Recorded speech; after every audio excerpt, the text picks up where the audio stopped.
The concept of privilege as it is defined in academic and activist circles is something I have discussed in a previous video, but like a virus of victimhood that consumes the mind of its host, this argument simply refuses to die. So I feel compelled to state once again, in the clearest possible terms, why those who see it as a valid framework for social progress are forever doomed to fail. From a sociological perspective, privilege is defined as a set of unearned advantages bestowed upon someone simply by virtue of their being part of a particular group. The idea itself was born from the writings of Karl Marx, the father of communism. I have read the Communist Manifesto, and in it, Marx defines all human activity as a game of oppressed versus oppressor. In his imagined utopia, Marx thought that communism would render everyone equal and eliminate the need or desire for ownership of private property, as well as the restraints on use of individual labor. There's one glaring problem with that though. Marx was an absolute moron. He spent his life relying on wealthy friends to keep him afloat so he could come up with grand philosophical notions about how the world ought to be. He seemed to have no understanding of what actually motivates individual human beings or how societies function in reality. His philosophy led directly to starvation and death wherever it was implemented, because he and those who have followed him failed to understand a simple truth.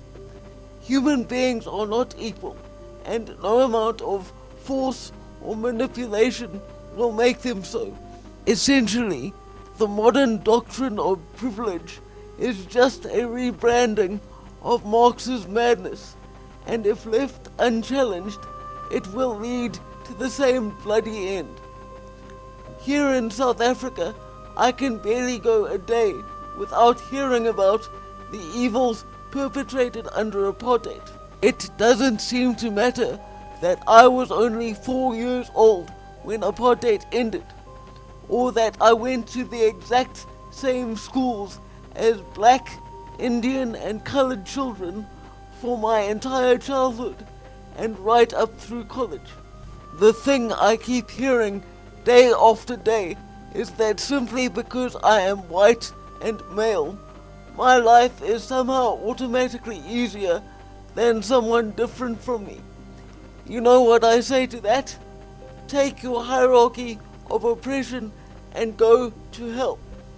The entire reason apartheid ended is that both here and internationally, people realized that to judge a person based on characteristics they did not choose and then hold them accountable for their entire race is morally bankrupt and only leads to suffering.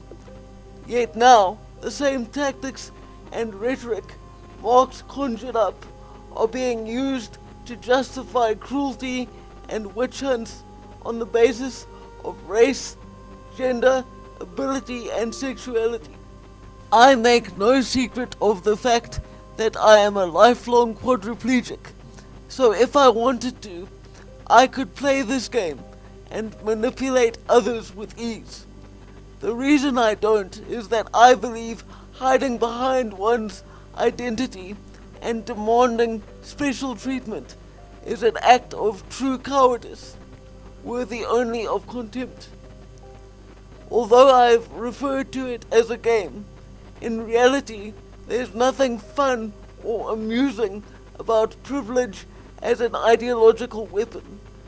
This line of reasoning is being used as I speak to justify threats of state-mandated land expropriation, which, if acted upon, will destroy the economy and future of this country. In my opinion, the saddest element of this social blight is not the person who will openly hate you for your race or gender, because at least you know where you stand with them.